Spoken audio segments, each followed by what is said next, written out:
வணக்கம். ரிஷப ராசிக்கான ஆவணி மாத பலன்கள இந்த வீடியோல பார்க்கலாம்.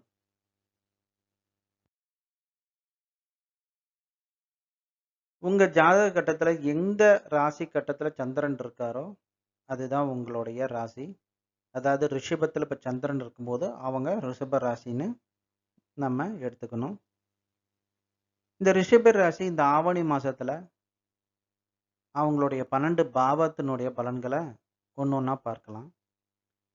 முதலாம் பாவம்ன்னு எடுத்துக்கிட்டீங்கன்னா, அவங்க எந்த அளவுக்கு இந்த மாசம் செயல்பட போறாங்க அப்படிங்கிறத காட்டக்கூடிய இடம்.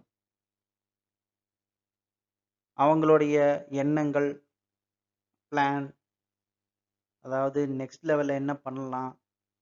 ஸோ அவங்களோட ஹெல்த் கண்டிஷன், அவங்க எந்த எந்த அளவுக்கு செயல்பாடு தன்னை பற்றின விஷயங்களே இந்த 1ஆம் பாவத்த குறிக்குது. இந்த 1ஆம் பாவத்துக்கு அதிபதியான சுக்கிரன் போயி, நம்மளுக்கு நல்ல நிலையில தான் உட்கார்ந்திருக்காரு. இப்ப அவங்க சிந்தனை எல்லாம் எத எடுத்தாலும் சரி, குழந்தைகள் சரி, குடும்பமா இருக்கட்டும் சரி, அவங்கள பத்தின ஒரு விஷயங்களும் சரி, இப்ப அவருக்கு நிறைவேற்ற ஒரு ஆற்றல் மிக்க சக்தி அவங்க கிட்ட இருக்கு. இந்த ஆவணி மாசம். அது எப்படி உபயோகிக்கலாம்? அது எந்த பாவ ரீதியா நம்ம செயல்படுத்தினா, அதுல வெற்றியும் சந்திக்கலாம். அதே சமயம் நம்மளோட முயற்சி வந்து தோல்வி அடையவும் கூடாது. அதுக்காக தான் இந்த காரணிய நம்ம பார்க்க போறோம். அப்ப டெஃபினட்டா உங்களுக்கு ஒரு பவர் கிடைச்சிருக்கு. அந்த பவர யூஸ் பண்ணி பாவக ரீதியா எதுல வெற்றி பெறலாங்கிறத பார்க்கலாம். வரக்கூடிய பாவங்கள். இந்த 1ஆம் பாவம்ல இன்னொரு சிறப்பு என்னன்னா, செவ்வாயும், குருவும் சேர்ந்து இருக்குது. இந்த செவ்வாய், குரு சேர்ந்து இருக்கிற விஷயங்கள் என்னன்னா, ஒரு பார்ட்னர்ஸ் நம்மளுக்கு ஒரு நல்ல ஒரு பார்ட்னர் இருக்காங்கன்னா, அவங்களோட சில இன்னல்கள் ஏற்படவும் வாய்ப்பு இருக்கு. ஸோ கவனமா அவங்க கிட்ட குடுக்கல் முறைகள்ல கொஞ்சம் கவனமா இருக்கணும் இந்த ஆவணி மாசம். உதாரணத்துக்கு, ஏதாவது ஒரு குடுக்கல் வாங்கல்ல ஒரு ரூ. 5,00,000 நம்ம குடுக்குறோம். அதுக்கப்புறம் வரலைங்கிற ஒரு சந்தர்ப்ப சூழ்நிலைகள் அமைய வாய்ப்பு இருக்கு. அதனால நம்ம சுற்றி இருக்கக்கூடிய நீங்க சொந்த பந்தங்கள்ல முறையில சொல்லப் போனோம்னா, மனைவி, இல்ல பிசினஸ்ன்னு எடுத்துக்கிட்டீங்கன்னா உங்களோட பார்ட்னர்ஸ், இந்த மாதிரி உங்களுடைய செயல்பாடுகள பாதி எடுத்து செஞ்சுட்டு இருக்கவங்க எல்லாத்துக்கிட்டயுமே கொஞ்சம் நம்ம கவனமாக இருக்க வேணும். அதுதான் இந்த 1ஆம் பாவத்த சொல்லுது. அதே சமயம் நம்மளுக்கு ஒரு மிகப்பெரிய பவர் கிடைச்சிருக்கு. அத வச்சு நம்ம எந்த பாவ ரீதியான வேலைகள செஞ்சா வெற்றி கிடைக்குங்கிறத நம்ம பார்க்க போறோம். ஸோ உங்களுக்கு இந்த ஆவணி மாசம் 1ஆம் பாவங்கிறது ஒரு 60% சொல்லிக்கலாம். உங்களுக்கு செயல்பட போது. ரைட். இப்ப நெக்ஸ்ட் லெவல் பார்க்கலாம். அடுத்தது 2ஆம் வீடு. 2ஆம் வீடு பார்த்தீங்கன்னா, குடும்பத்தில சிறு குழப்பங்களும் இருக்க வாய்ப்பு இருக்கு.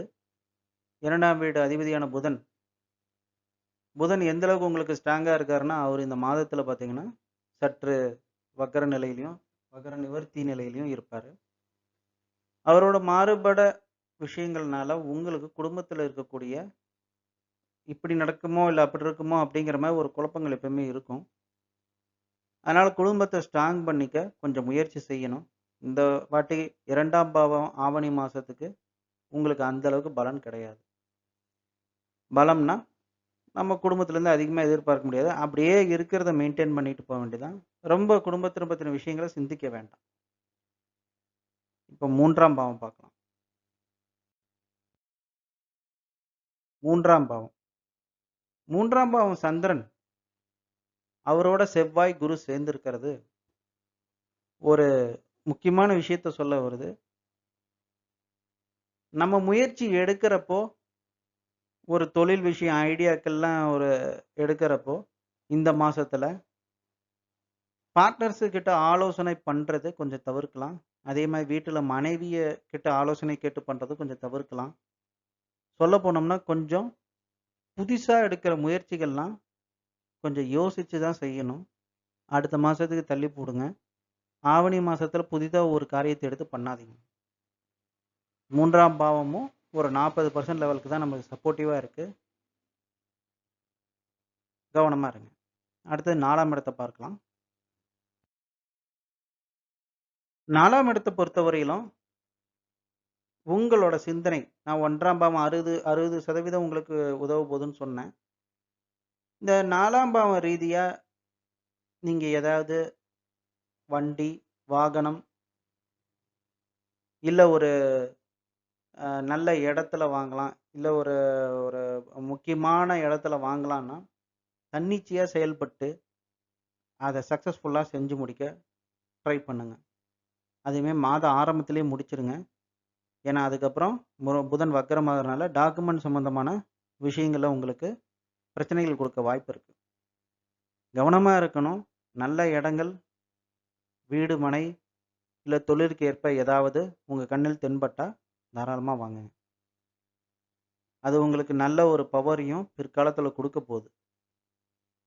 அடுத்து 5ஆம் பாவம் பார்க்கலாம். 4ஆம் பாவம் என்ன கேட்டீங்கன்னா, 70% நான் சொல்லுவேன். நல்ல அமைப்புல தான் இருக்கு. ஸோ தைரியமா செயல்படலாம். ஒண்ணும் தவறு இல்ல.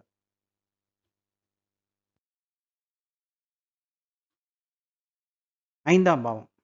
இந்த 5ஆம் பாவம் பார்த்தீங்கன்னா, பொதுவாவே நம்மளுடைய வீட்டில இருக்க குழந்தைங்கள பத்தி தான் சொல்லுது. அதாவது உங்களுடைய குழந்தைகள் பற்றி இங்க சொல்ல வருது. இந்த இடத்துக்கு அதிபதி பார்த்தீங்கன்னா புதன், அதோட கேதுவும் இருக்கிறனால, சற்று அவங்க நம்ம எதிர்பார்க்கிற லெவல்ல இருக்க மாட்டாங்க. படிப்புலயும் சரி, புத்தியிலயும் சரி, பழக்கவழக்கங்கள்லயும் சரி, ரொம்பவே நம்மளுக்கு ஒரு மன திருப்தி இருக்காது. உங்க குழந்தைகளுக்காகவே நீங்க ஏதாவது பண்ணணும். ஏன்னா குழந்தைகள் வீட்ல இருக்கக்கூடிய ஒரு முக்கியமான அவங்க வீட்ல அவங்களுக்கு ஏதாவது ஒரு ப்ராப்ளம்னா நம்மளுக்கு ஒரு ரொம்ப துன்பமா இருக்கும். அந்த கவலைகள போக்குறதுக்கு நாம என்ன உண்டான வழிகள் பார்க்கலாம். ஏன்னா 5ஆம் இடங்கிறது நம்மளுக்கு ஒரு 30% தான் இருக்கு. இந்த மாசம் ஆவணி மாசம்.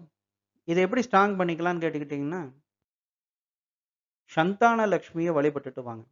இந்த சந்தான லட்சுமி ஒவ்வொரு லட்சுமி கோயில்ல இந்த நவகிரக மாதிரியே சந்தான லட்சுமி நடுவுல எல்லா லட்சுமியும் வீரலட்சுமி, தைரியலட்சுமி எல்லாமே இருக்கு. அதுல சந்தான லட்சுமி இருக்கும். அங்க ஒரு பாலாபிஷேகம் பண்ணுங்க. இந்த பாலாபிஷேகம் பண்றதுனால புதன்கிழமை பண்ணுங்க குறிப்பா. அந்த குழந்தைங்களோட குழப்பங்கள் தீர்ந்து, அவங்களும் நல்ல வழியில வரக்கூடிய நல்ல வாய்ப்பு இருக்கு. இந்த ஆவணி மாசத்திலேயே முக்கியமா சொல்லப்போனா, இந்த 5ஆம் பாவ ரீதியா, குழந்தைங்க ரீதியா ஏதாவது ஸ்கூல்லேருந்து கம்ப்ளைண்ட் வரதோ, அதுதான் முக்கியமா கண்ல தென்படுது. அவங்களோட உடல்நிலை பாதிப்போ, இல்ல ஸ்கூல்ல ஏதாவது கம்ப்ளைண்ட் வருதோ, இல்ல நல்லா படிக்க மாட்டேங்கிறாங்க. அந்த மாரி குழந்தைங்க விஷயத்துல ஒரு மனக்கவலை குடுக்க வாய்ப்பு இருக்கு. அதுல சந்தான லட்சுமி வழிபடும்போது, மனக்கவலைகள்லாம் தீர்ந்துரும். அடுத்தது 6ஆம் பாவம் பார்க்கலாம். இந்த 6ஆம் பாவம் பார்த்தீங்கன்னா, நம்ம நோய் நொடி, எதிரிகள பத்தி குறிக்கிறது.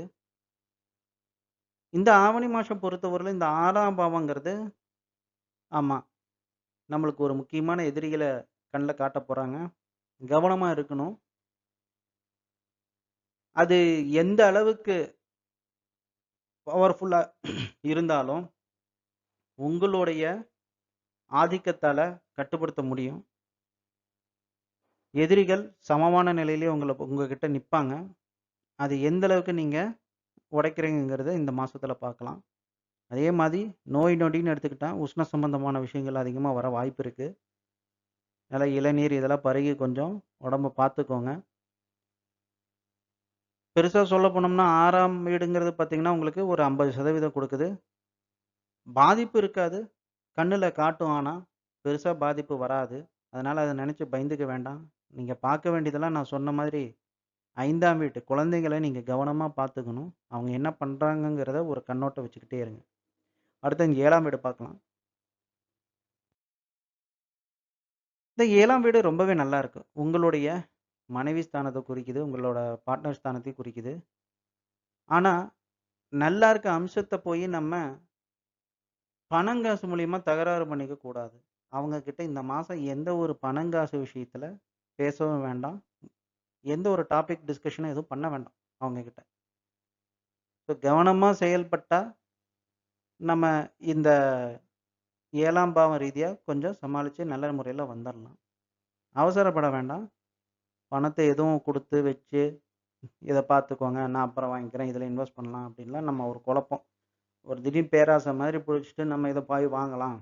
நம்ம இவ்வளோ ந ரூபாய்க்கு நகைய வாங்கி குடுக்கலாம்னு ஒரு ரூ. 10,00,000 நகைய வாங்கி மனைவிக்கு குடுக்குறதோ, இல்ல பிசினஸ் பார்ட்னர்ஸ்ட்ட போய் ஒரு ரூ. 20,00,000 இதில இன்வெஸ்ட் பண்ணலான்னு கொண்டு போய் எங்கேயாவது முடக்கி விட்டுறாதீங்க.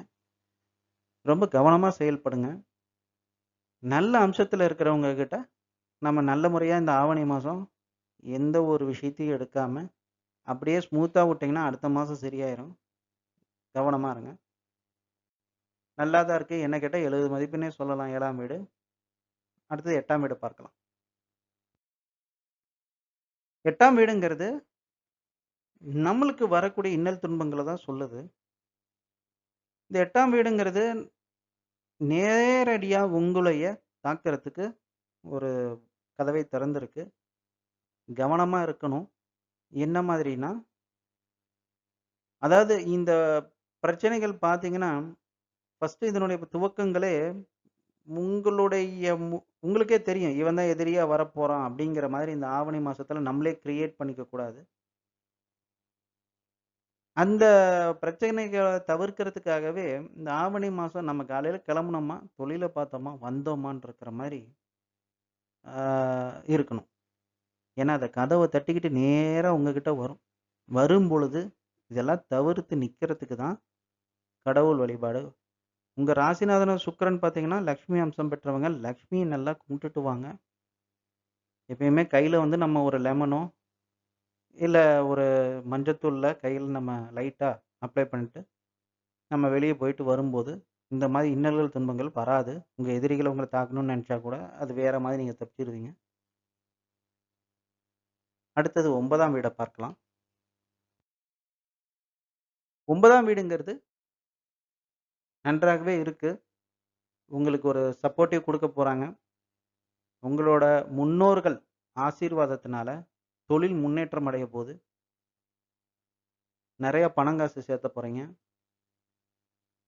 அதனால நல்ல அமாவாசை அன்னைக்கு, ஆவணி மாசத்துல அமாவாசை அன்னைக்கு உங்க முன்னோர்கள நினைச்சு, அவங்களுக்கு பிடித்தமான உணவுகள்லாம் பரிமாறி கும்பிடுங்க. ரொம்ப நல்லது.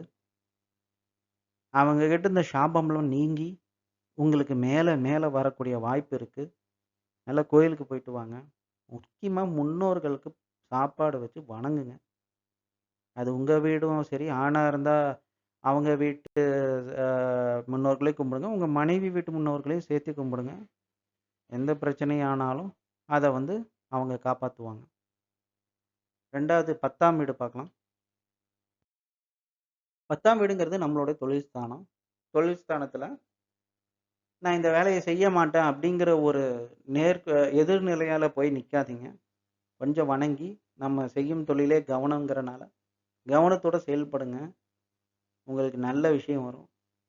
ரொம்ப கஷ்டப்படுறோம். ஆனா, நம்மளுக்கு எந்த பலனும் கிடைக்க மாட்டேங்குது. இது எதுக்குடா நம்மன்னு சொல்லி விரக்தி அடைந்துறக்கூடாது. வணங்கி செய்யுங்க உங்களோட தொழில. அமைதியா இருங்க இந்த ஆவணி மாசம். பலன் கிடைக்கலைனாலுமே, அதனுடைய பிற்காலத்துல நல்ல ஒரு நிலைமைக்கு வரும். அந்த நம்பிக்கைய வச்சு செயல்படுங்க தொழில்ல. வேலை செய்யற இடத்துலயும் சரி. ம். அதுதான் முக்கியம். 11ஆம் பாவம் பார்க்கலாம். 11ஆம் பாவமும் நம்மளோட சேவிங்ஸ், நம்மளோட அண்ணன், இந்த மாரி அண்ணன், தம்பி நம்ம கூட பிறந்தவங்களோட மூத்தோர்கள். அவங்கள எல்லாம் குறிக்கிற இடம். நல்ல நிலைமையில அவங்களும் வருவாங்க. இந்த இடத்துல நம்ம கவனிக்கக்கூடிய விஷயங்கள், இந்த வரக்கூடிய 4 மாசமும் சரி, நீங்க உங்களோட சேமிப்ப கொஞ்சம் நல்ல முறையா பார்த்துக்கணும். எடுத்து டக்கு டக்குன்னு செலவு பண்ணிக்கிட்டே விட்டுறக்கூடாது. பணம் தான் நம்மளுக்கு அடுத்த மாசம் வரப்போதே. இந்த மாசம் இத எடுத்து நம்ம செலவு பண்ணிடலாம் அப்படின்னு நினைக்க வேண்டாம். சேமிப்பது சேமிக்கிறது ஒரு நல்ல விஷயம். சேமிச்சு வையுங்க. அடுத்தது 12ஆம் பாவம். 12ஆம் பாவம். 12ஆம் பாவத்துக்கு அதிபதியான செவ்வாய் வந்து நம்மளுக்கு என்ன நம்மளுடைய சந்திரன்லயே கூடவே உட்கார்ந்து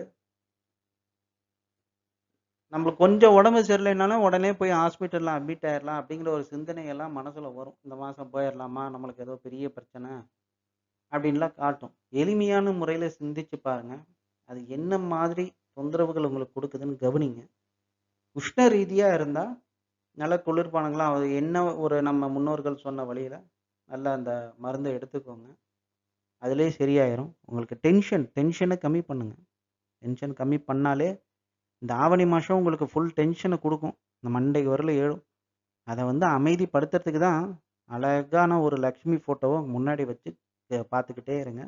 எல்லா டென்ஷனும் கம்மியாயிரும். கவனமா இருங்க. ஓகே. நான் இதில குறிப்பா சொல்ல வேண்டியது குழந்தைகள கவனிங்க. அவங்க என்ன ஆக்டிவிட்டீஸ் பண்றாங்க, அத தான் நீங்க பார்க்கணும் ஆவணி மாசம். மத்தபடி உங்களுக்கு ஒரு நல்ல பவர் கிடைக்கப் போது. அந்த பவர யூஸ் பண்ணி, ஒரு நல்ல இடமா வாங்கி போடுறதுக்கு வாய்ப்பு இருக்கு. அதுவும் மாத துவக்கத்தில பண்ணுங்க. மேலும் பார்த்தீங்கன்னா, உங்க ராசிநாதன் லக்ஷ்மி. இந்த மாரி ஒரு நான் காட்டுற பிக்சர் பாருங்க. எல்லா லக்ஷ்மிகளும் சேர்ந்து இருப்பாங்க. டெய்லி ஒவ்வொருத்தரோட அவங்க பேர சொல்லிட்டு வந்தாலே போதும். வீரலட்சுமி, கஜலட்சுமி, சந்தானலட்சுமி அந்த மாரி நம்ம வந்து வழிபட்டுட்டு வந்தாலே போதும். டெய்லி ஒரு வாட்டி எல்லா லக்ஷ்மி பேரையும் சொல்லிட்டு, உங்களுடைய நாள துவங்குங்க. வெற்றிய காணலாம்.